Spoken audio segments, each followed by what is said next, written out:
Et la déclaration de mauvaise foi de la journée revient à Michael Masi.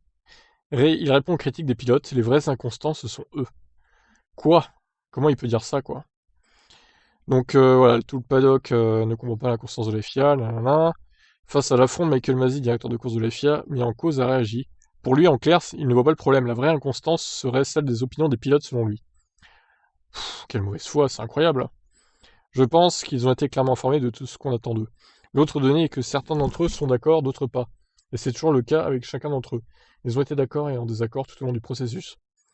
Nous leur avons donné des orientations générales, mais nous avons également été très clairs sur le fait que chaque cas sera jugé sur le fond. La constance de la FIA notamment a été relevée par Masi, lorsque Masi, après Interlagos, a souligné que puisque Hamilton ou Verstappen n'avaient pas eu de dommages dans l'incident, le Let's Them Race pouvait s'appliquer. Et auparavant, la FIA disait aussi que ne pas juger sur les conséquences. Oui, c'est vrai que c'est pas très, c'est un peu contradictoire. Et si les zones de dégagement avaient été différentes à Interlagos, forçant peut-être un passage dans le gravier, la FIA aurait-elle pu être plus sévère? Tout à fait possible, répond Masi. La FIA ne serait-elle pas trop détendue ou clémente ces derniers temps face à ce genre d'incident? Là encore, il n'y a pas de problème selon Masi.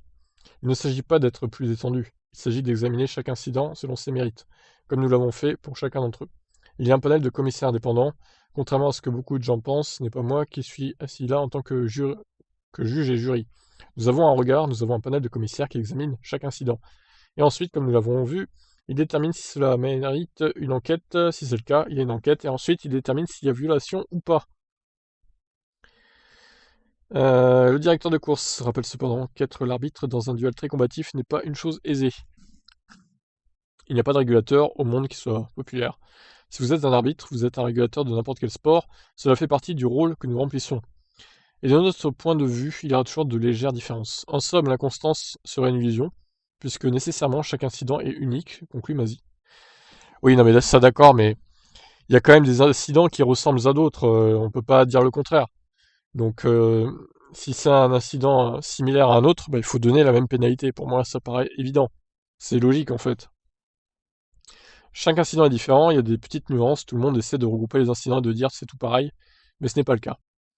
L'analyse qui est faite de chaque incident est exactement la même, il s'agit d'examiner toutes les circonstances du jour. Ouais, bon, il m'a toujours pas convaincu avec ses explications à la morale, moi, personnellement. Bon, et qu'est-ce que vous en pensez, vous? Êtes-vous convaincu par Michael Masi? Ciao, ciao.